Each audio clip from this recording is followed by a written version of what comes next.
All right. Let's see. That was justified true belief. You believe in free will, of course, right? Well, there's an extent to that. I Okay. believe that we are predestinated, but God does give you a sense of free will. Like, say, for instance, like I can choose what I want to eat for dinner. I can choose to wear a blue or a red hat. I can choose to listen to rap music, classical music, or rock music. I can choose what game I want to play on the Xbox. So little things like that, God gives you the free will to choose. However, when it comes to your salvation and your path in life, that's already predetermined for you, and you're just living it out in real time. Like, I'll give a few examples. God told Jeremiah in Jeremiah chapter 1, verse 5, he said, "Before you were even formed in the belly, I knew you, and I ordained you to be a prophet unto the nations." So before he was even formed in the womb, God already chosen him to be a prophet and ordained him to teach to the nations. I'll give another one. What is that? Ephesians, I believe it's 1, verse 4. It says, he has chosen and predestinated us before the beginning of the world.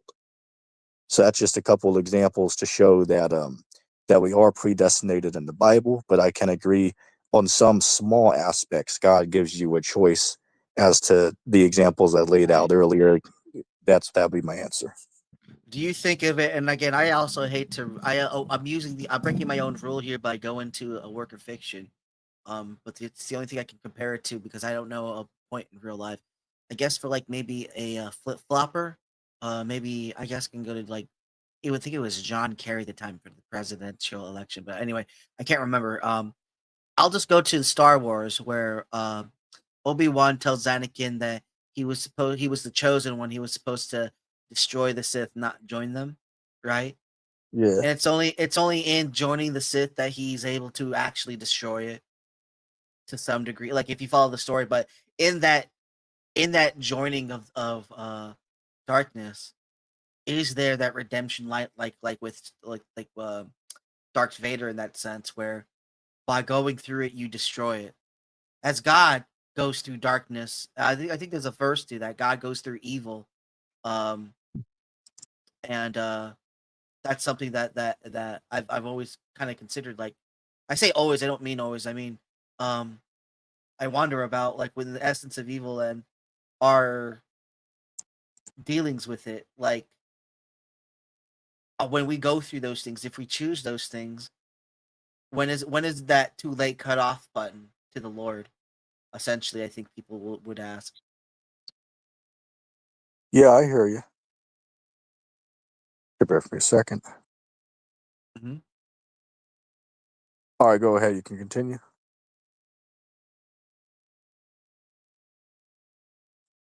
No, I Well, think that's all I have to I'll say. ask you. So from your perspective, you believe that we have free will. To what extent would you say?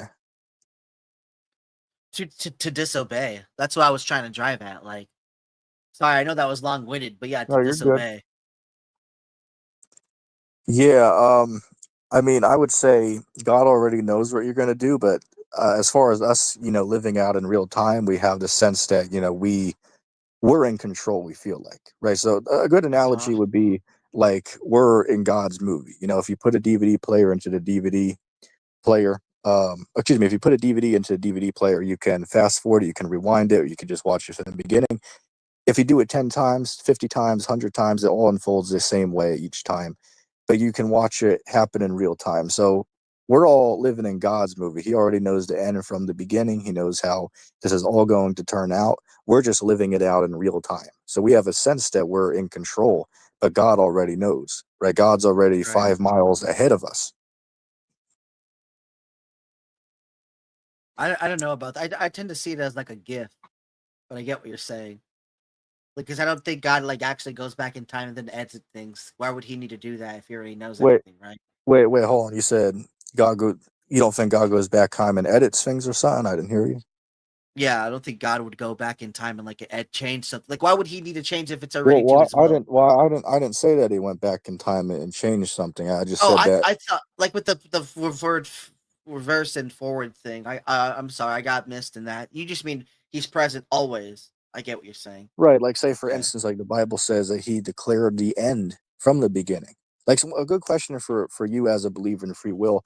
If if God doesn't know the future and what's going to turn out and what's going to happen, like how would you say there's prophecies in the Bible, which the word prophecy means to say before? So if God's shown visions to his prophets about the future, if it's not already predestinated how everything's going to go and turn out, how could God give down visions of the future if it's subject to change because it's not predetermined? If he changes his will, ultimately. But I'm saying, like, say for instance, 2,000 years ago, God gave down visions of the future, which we would believe is in the modern world we're living in today, like the MOTB, or everything that Christ warned about in Matthew 24, Mark 13, Luke 21. We're seeing all those things exactly as Christ said would happen. So, like, if it wasn't already predestinated and determined how the end was going to unfold, how would God give down these prophecies if he didn't know how it was all going to happen? Because it's subject to change. You get what I'm saying? Right. Yeah, that's why I said like a gift's more appropriate. A GIF, a gift. Oh Like yeah, yeah. because those it loops almost, but it doesn't have to loop. But you can't necessarily rewind or fast forward a GIF. But in making a GIF, you already know how it's gonna end. See, so there you go. There's something, but in the gift that's our free will given is our ability to act and choose. And in that, God already knows what we do, even though we don't experience because we don't have that prior knowledge. We might try to think of it, but we don't actually have it. So we Real go quick, through the Noel, motions what's while your God thoughts has it. about? I don't mean to talk over you, but real quick, No, what's you're your fine. thoughts about? Like I brought up this verse earlier, but I'll bring it back. Like if we go to Proverbs 16:4, says the Lord created all things for Himself, even the wicked, for the day of evil. So according to that verse, it sounds like God created some people to be wicked. What's your thoughts? Uh, I wouldn't say created the wicked, but definitely allows the situations for them to arise just as much as any good situation. Like, But are you um, familiar with the verse though? yeah, Okay, hold on. So when it says that He created the wicked for the day of evil, how would you interpret that? just says the same way. The fact that he has to get through the redemption in. So the day of evil for their doings, right? It's not going to go unjust. Yeah, for the audience, I'll read it directly from the text so nobody says I'm adding to it. I got it open on my right here. Proverbs chapter 16, verse 4, King James Version says, the Lord hath created all things for himself, yeah, even the wicked for the day of evil. So, we go to that and say that God created some people to be wicked, right? God didn't create everybody to be righteous and a possibility for every person to be saved. God created some people to inherently be bad, according to the text. Would you disagree with that, or what would you say? I don't know. Like I'd say I can agree and disagree. Like I don't know Okay. if like what I mean like by that is I don't know if people are born inherently wicked, but definitely by situations and throughout life that wickedness comes by that. And God set up Sure, that, those that that situations certainly just as can make much. sense too. That can make sense. Like I know, say for instance, I know people who might have went to church 10, 15 years ago. You ask them what they're doing now. Some of those guys are Freemasons or atheists, or hooked on drugs or something. So yeah, somebody can become wicked over time. Like say for instance, King Saul was a righteous man for a while, but then near the end of his life, he was a wicked man, and the Lord departed from him. So that's an example where that can happen. But some people could be wicked from the very beginning.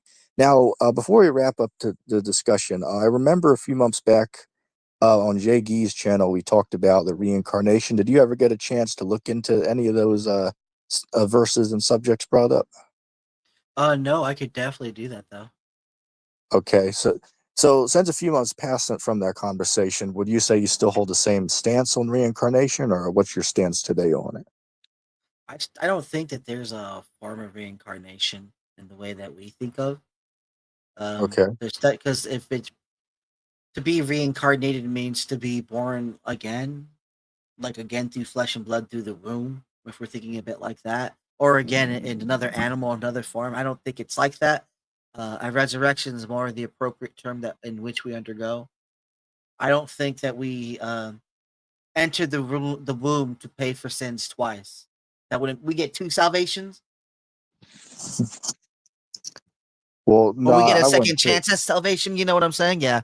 So would it make sense like to have a death and then be reincarnated again just to be reborn in that sense? So it's only the Well, one just so you death. know, our perspective, we believe that when you're reincarnated, you're playing out the judgment from your past life. Like, say if you were wicked in your past life and you might pass away, people think you got away scot free, but God's going to judge you in your next life. You could be born with a disability, a disfigurement, or blind.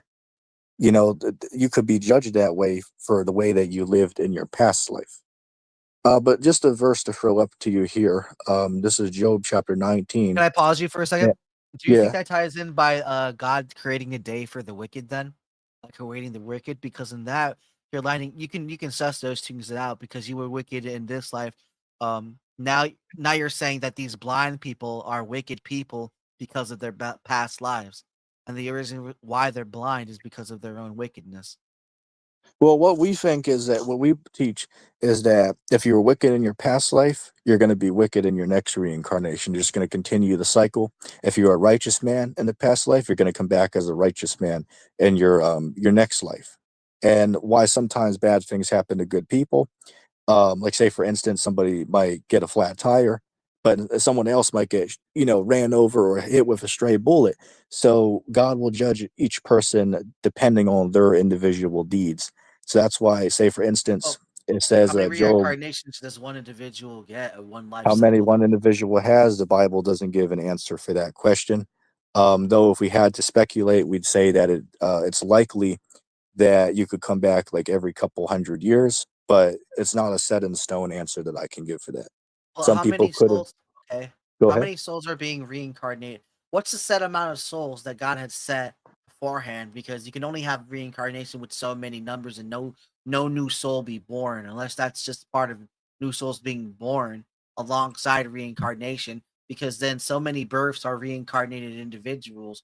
Unless you're saying some We're, individuals only reincarnated, then well, why well, is it only I'll some answer. individuals that reincarnate and not others? Well, I'll answer the question. It's very simple. Like I said, when you die right away, you're not reincarnated. It could happen over the course of a few hundred years. So when you pass away today, you're in a state of unconsciousness. But then in the future, God can bring your soul back on the earth, and then you live out your judgment from the past life. But it's not like, say, for instance, if someone dies today, they'll be born back tomorrow as like, someone, a I get child in that. Africa. That's That's not fine. true. That's fine. That still Yeah. doesn't answer the question What's because reiterate the question? even in that hundred dot town, I'm sorry, even in that 100 time period, there would still be reincarnated souls being born. So how many of those souls are reincarnated, or are all of them reincarnated souls? And when is the day of judgment? Unless there is Yeah, no yeah. day of I'll judgment. answer. I'll answer the question. I'll answer the question. You're asking a couple things there. First, the question is how many people be in reincarnation. The answer is every soul, every person is a reincarnation. We've all been here in the past before. We can't remember our past life. I believe that's Ecclesiastes 1:11 says the former things are not remembered. Okay. So we Can don't I remember pause? our past. Wait, but let me answer the question. The day of judgment you're talking about, that's at Okay. the Yeah. end Sure. times when Christ comes back. He's going to judge the righteous, judge the wicked. The wicked are going to be physically burned with fire on this earth. But the day of judgment doesn't happen right when you pass away. So you have to understand this way. When you get reincarnated for your sins No, in your I past life, understood that. I you're understood that. I okay. understood that. Yeah. What I was gonna ask, since everyone is reincarnated, and it's an all, how is Christ reincarnated? So you're saying because Christ resurrected, you believe his resurrection was flesh and blood with the holes. So is he going to come in a new born again body, or is he coming with the flesh and blood? And he's like the exception to the Right, rule. I'll answer. I'll answer. I believe Christ is coming back with the holes in his hand, the same body he risen in. So in that instance, that's not a reincarnation. His soul just came back to the same body that he died in, and then he ascended to the Father. So that's not a reincarnation. The reincarnation that we're talking about would be like if you die, your soul goes back to the Father, your physical body decays back to the earth, then you're born back on the earth in a brand new body. It's just the same soul. So that wasn't Christ there. Now, I will mention this: there are some Israelite groups who do believe that Christ reincarnated in the Old Testament a few times. Some believe he was Adam, some teach he was Isaac, some teach he was Jacob, some teach he was Solomon, but I don't hold to those. I believe that Christ He was up with the Father in the beginning, and then 2,000 years ago, he was born on the earth to live out his sacrifice for Israel, and then he's up with the Father again. So I don't hold to Christ having multiple reincarnations, but just so you're aware, there are other groups who do believe that That's he had cool. other Thanks for reincarnations, just to that. clarify. Hmm. There was another follow up question I was going to ask with that. So, what's the number of reincarnates? What's the number of people of the wicked? Because again, all these are numbers that there's an objective number now that you can claim that we could say that the good is 144,000 good. So what's the number of the wicked then that get Well, again, destroyed? I'd still disagree with you on that. It's not only 144,000, because if you recall Revelation 7, he mentioned there are 144,000 men which were redeemed from the 12 tribes. But then after, he said there's a great multitude of people who also got salvation. So however many that is, whether it's 1 million, 5 million, nobody knows. It doesn't tell us the exact number, but it's more than That's yeah, that's 144,000. a fair. That's fair enough. So what was your question about the wicked? Reiterate again, please. It's the same breath. How do we know the number of the wicked in that breath? But like in They what get destroyed. circumstance though? They get They get destroyed, right? Because destroyed? you believe Well, well, ultimately they get destroyed or no? let's At put it this Judgment way. Day, of course. Let's put it this way. We believe that the wicked are going to get burned up in fire, but some are going to be taken in servitude, and the ones who did die by the fire, they're going to be born back when Christ sets up his empire. Because remember, there's going to be other nations on earth that are subject to Christ. So they're going to be born back into those other nations, but they're going to be servants. They're going to be servant to Israel. So they're going to be allowed to live, but they got severely punished So you slightly believe for in a their life. universal salvation. No, because notice I didn't call it salvation. They're not being saved. Yes, they They're are. I going to mean, be they're living. servants. That's a salvation. That's better than fucking burning in a fire for eternity by any standards, or being But real dead, quick, being Noble. around and Who being said not around. real quick? Do you believe in eternal fire? Because I don't believe that. No, that's what I'm saying. Like that's better. That's why I said it's better than being burnt up forever or just dying away. I know I didn't make it sound like that, but that's what I meant by that. Like Okay, just burning fair up or enough, dying fair enough. away. Yeah. Uh, because that's just like being a servant. I'd rather be a servant in God's kingdom in the afterlife than dead or non-existent. Right? That doesn't make sense because if this is just a taste of what God has to offer, certainly being a servant is just as fucking glorious. If you really Well, think that's about not it, true to me because that sounds like a salvation. Like if they, again, okay, what I but mean no, by but that, that's where there you're, can't be, but there that's where couldn't be you're. any evil. Okay, There couldn't be any evil in that servitude. There cannot be okay, any but no, evil because there's no this is evil to where you're. exist. Okay, but no, just chill out for a second. This is where you have the misunderstanding. When I say servitude, it's going to be a harsh thing. You do what you're told, or you're going to get punished for that. Like, I'll give an example. If you read Isaiah 49, Isaiah 60, it talks about these nations. They're going to be working out in the heat, tilling the fields, building up our walls. They're going to be our servants. And we have to, of course, we got to abide by God's laws, but whatever we dictate to them, they will Oh have to yeah, do. like to some people, that sounds So like it's a not going very to be awesome something, thing. like say Being for out in the instance, they're not sun. going to be Well, able. You go ahead. there's a problem with that because there is going to be no sun. Like I get what you're saying, but there is no sun. God even says there is no sun. Because Well, it's only the only sometimes light those is going to verses be are me. okay, but real quick, sometimes those verses are parabolics. Like say, like I know you're quoting Revelation when it talks about that the sun and moon wouldn't be no more, but that I would say that's just metaphoric. It doesn't literally mean that. Like sometimes the sun or light or the moon can be synonymous with like knowledge. So I disagree with you. That's not literal there. But I guess we could disagree on that for Yeah, I today's would say discussion. I would vastly disagree, but I know you said you want to keep it to the 2 hour mark, and it has passed that time by 7 minutes and 30 seconds. I mean, I don't have to end it exactly this second, but I'm not. I'm saying I'm not going for like a very much longer is what I meant. But yeah, man. You don't want to If you rabbit hole, want to, yeah. yeah, I hear you. But one more I'll throw at you would be, which Joe should remember this one, right? Revelation 2:25 to 27. Him who overcomes are going to give him power to rule over the nations with a rod of iron.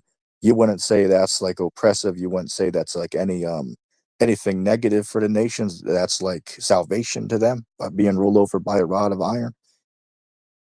Because It when a is king good. throughout history rules over people with a rod of iron, that can be a harsh thing. It is Would a you not harsh thing agree? is good. It's a harsh thing is good to undergo. It builds character. Like I said, like for one instance, like it's like what you said about working out in the field and doing labors. Some people absolutely love doing that. So if those people were wicked and they just get blessed enough to be born again, like to be doing that for the rest of their existence, wouldn't that be like a blessing to them?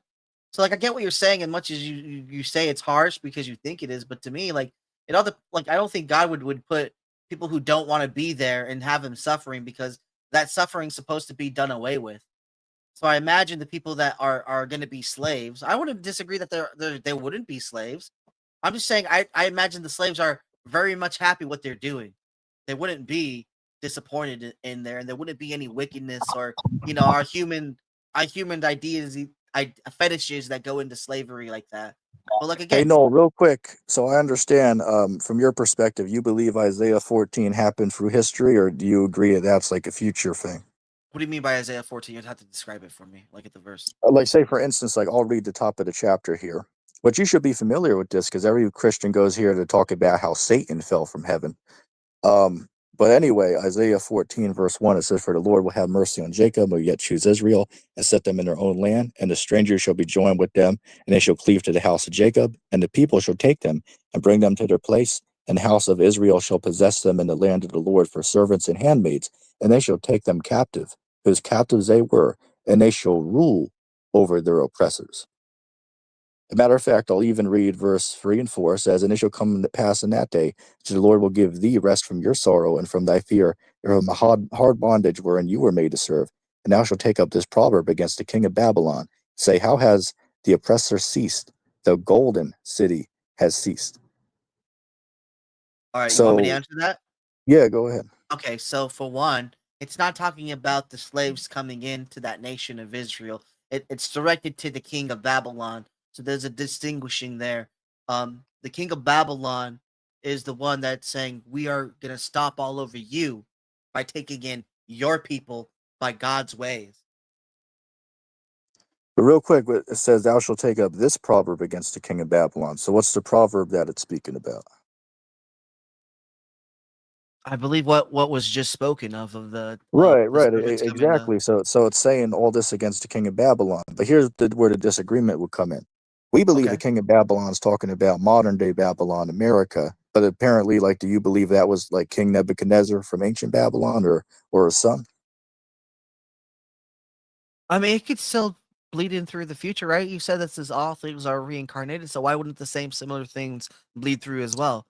I'm saying from my perspective, I don't believe this happened yet. I don't believe this is talking about ancient Babylon. This is talking about modern day Babylon, America, that our people are in servitude in. So that's what this proverb is talking about. It's Would you talking say about this modern Babylon? day. Who is Babylon in your worldview right now? We People teach who that call America themselves? is, we believe that America is Mystery Babylon. What about you? Well, you said Babylon was under someone's spell. Under someone's spell? Would that be I don't Esau? recall. I don't remember saying it was under someone's spell. Maybe you misheard me, but That's a pretty way of putting it oh, together, like an like influence. rulership, you mean like, Yeah, oh yeah, yeah, under influence. Yeah, authority. I'd say that Esau has influence over America. And then the Bible talks about the Perfect. nations became drunk off of Babylon's wine. So America's influence travels around the world and influences these other nations to want to be like her and, live their life in accordance with how Americans live their day-to-day I life. Yeah, I think we're in agreement like that, but I also agree that it's the same imagery as it was back then as now. Like I do agree Okay. with I do agree with you that I just think it's the same thing. Like history, ever heard the saying history repeats itself? So Yeah. that also if reincarnation the way you're stating it is true, then perhaps similar themes are being repeated and reincarnated as well throughout history as like foundational motifs or something like that that God has set place for the second coming and as much as the coming of Christ, right? Yeah. Well, like on that statement, right, with how nations can come back, we believe that America is like a reincarnation of ancient Rome. Like, say, for instance, uh, Rome had the plebeians and the patricians. America has democrats and republics. They both use the symbol of the eagle. The judicial system is done the same way. There's so many similarities between the Roman Empire and America. And in the Bible, like if you read Revelation 13, it talks about the beast that was not, but yet is again.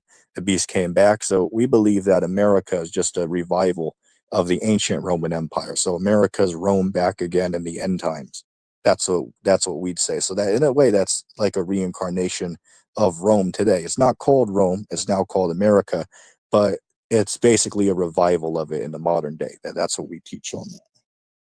Well, So I it's the same understand what you're pagan saying. practices almost, but different face facade, right? But same political power. I understand that. Right. Like for example, when it gets to like you could say like um if Trump gets into power and it becomes some type of Caesar moment instead of a democracy, that'd be interesting. If it repeats for Right. him in history like that. Right. Right. But yeah, man. Appreciate the conversation, and I'm gonna wrap the show up. All right. All right, take care. God bless. Continue in the walk with God in Christ. All right. All right. Cool. See you around, though. You take up.